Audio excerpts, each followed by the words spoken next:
ఉన్న జాతులకు ప్రత్యేకంగా 50 సంవత్సరాలుగా ఆదుకున్న సంస్థ ఆర్టీటీ సంస్థ. ఈ ఆర్టీటీ సంస్థకు ఎఫ్సిఆర్ఏ పునరుద్ధరించుకోకుండా ట్రిపుల్ ఇంజన్ సర్కార్ అంటే బీజేపీ, తెలుగుదేశం, పవన్ కళ్యాణ్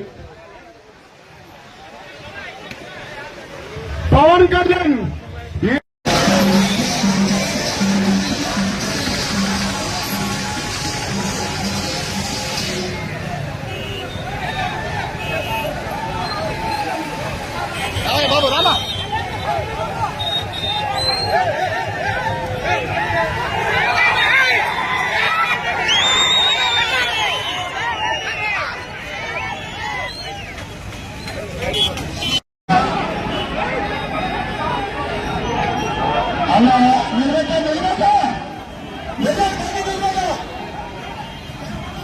ఎక్కడి నుంచో కొంచెం రామేశ్వరికి వెంకటేశ్వరికి అర్థం తీయండి, మన వాళ్ళే అర్థం తీయండి.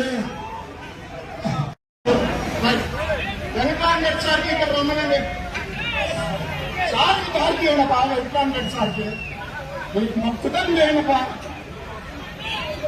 రోజు ఈ 16 రోజులు కూడా మన వైఎస్ఆర్ కాంగ్రెస్ పార్టీ ఆధ్వర్యంలో రంగయ్య గారి నాయకత్వంలో అందరూ కూడా, ఉమా కావచ్చు, తిప్పేస్వామి కావచ్చు, ఇంకా చాలా మంది నాయకులు అందరూ కూడా ఉన్నారు. దయచేసి అందరూ కూడా తెలుసు, మీ అందరి యొక్క నాయకత్వంలో కూడా 16 రోజులు కూడా పాదయాత్ర కూడా సాగిన విషయం కూడా మీకు అందరికీ కూడా తెలిసిన విషయమే. ఈ రోజు మనం అధికారంలో లేం, కానీ ఈ రోజు 1 సంవత్సరం నుంచి దాదాపుగా 55 సంవత్సరాల నుంచి ఫెర్రర్ గారి నాయకత్వంలో ఆర్టీటీ సంస్థ అనేకమైన కూడా సేవలు కూడా అందించింది ఈ జిల్లాలో ప్రజలకు.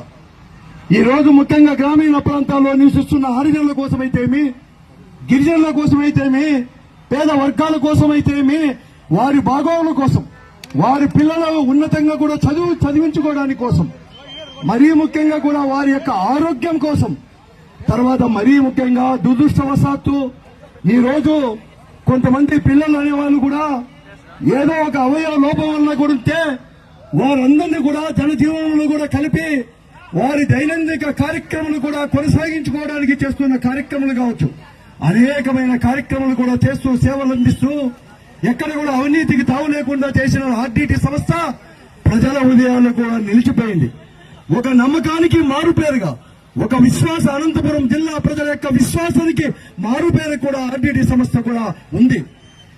మేము మొట్టమొదటిగా కూడా 1 సంవత్సర కాలం నుంచి ఆర్టీటీ మనుగడకే ముప్పు ఏర్పడింది.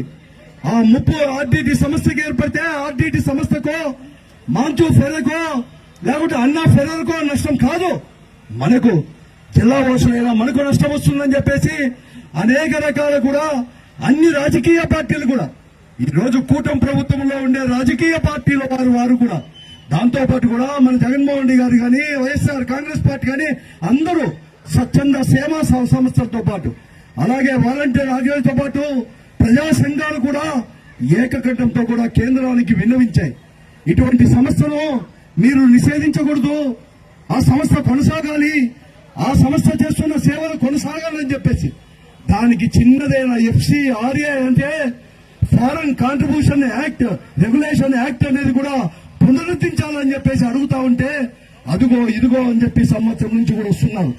అంటే దాదాపుగా 3 నెలలైంది మేము మా సంస్థను మూసేసుకొని ఇతర దేశాలకు మేము పోతామని చెప్పేంత వరకు కూడా ఈ రోజు కూడా సాగినప్పుడు ప్రజలే స్వచ్ఛందంగా కూడా ఆర్టీటీ సంస్థను బతికించుకోవాలని చెప్పేసి 3 నెలల నుంచి కూడా వారి వారి రూపంలో, వివిధ రూపాల్లో కూడా కేంద్ర రాష్ట్ర ప్రభుత్వాలు కూడా చెప్తా ఉన్నారు. అలాగే రాష్ట్ర ప్రభుత్వం, మన జిల్లా ప్రజాప్రతినిధులు అందరూ కూడా మేము కూడా తెప్పిస్తామని కూడా చెప్పారు. తెప్పిస్తారని చెప్పే నమ్మకంతో, ఎందుకంటే మనమంతా కూడా సంవత్సరం కిందటే ఓట్లేసాం కదా, ఈ బీజేపీకి ఓటేశాం, ఈ తెలుగుదేశానికి ఓటేశాం, ఈ జనసేనకి ఓటేశాం, వారందరూ కూడా విశ్వాసంగా మనం వేశాం కదా, ఇంతమంది కోరిక తీర్చలేరని చెప్పేసి కూడా సంవత్సరం కూడా ఆగాం. కానీ ఎక్కడ గాని కాకపోతే ఈ రోజు మొట్టమొదటిగా కళ్యాణదుర్గం నియోజకవర్గంలో, ఎందుకంటే కళ్యాణదుర్గం నియోజకవర్గంలో, అప్పుడు కళ్యాణదుర్గం నియోజకవర్గం, ఇప్పుడు ఊరకొండ నియోజకవర్గంలో బెలుగుప్ప మండలంలో ఉండే తాండాలోనే మొట్టమొదటిగా సేవలు కూడా అందించారు. కాబట్టి ఆ నుంచి ఒకతూరి మొదట ఒక బైకల ఒక ర్యాలీ కూడా తీశాం, అయినా కూడా కేంద్ర ప్రభుత్వం కదల్లా. ఆ పరిస్థితుల్లో రంగయ్య గారు ఈ వైఎస్ఆర్ కాంగ్రెస్ పార్టీ ఆధ్వర్యంలో నేను ఆర్టీటీ సంస్థను పునరుద్ధరించాలని చెప్పేసి, ఆ సేవను కొనసాగించాలని చెప్పేసి ఈ రోజు రాజకీయాలకు అతీతంగా కూడా నేను పాదయాత్ర చేస్తానంటే రంగయ్య గారితో పాటు ఈ నియోజకవర్గంలో ఉన్న నాయకులందరూ కూడా చెప్తే, వైఎస్ఆర్ కాంగ్రెస్ పార్టీ జగన్మోహన్ రెడ్డి గారు చెప్తే ఒక మంచి కార్యక్రమం చేయడానికి, మీ జిల్లా అభివృద్ధి కోసం చేయడానికి, మరీ ముఖ్యంగా రాయలసీమకి అభివృద్ధి పాటుపడుతుంటే అటువంటి సంస్థకు ఎందుకు వెనకాడతారు? రాజకీయాలకు అతీతంగా కూడా కేవలం ఆర్టీటీ సంస్థనే సేవలను పునరుద్ధరించాలని చెప్పేసి దాంతో పాదయాత్ర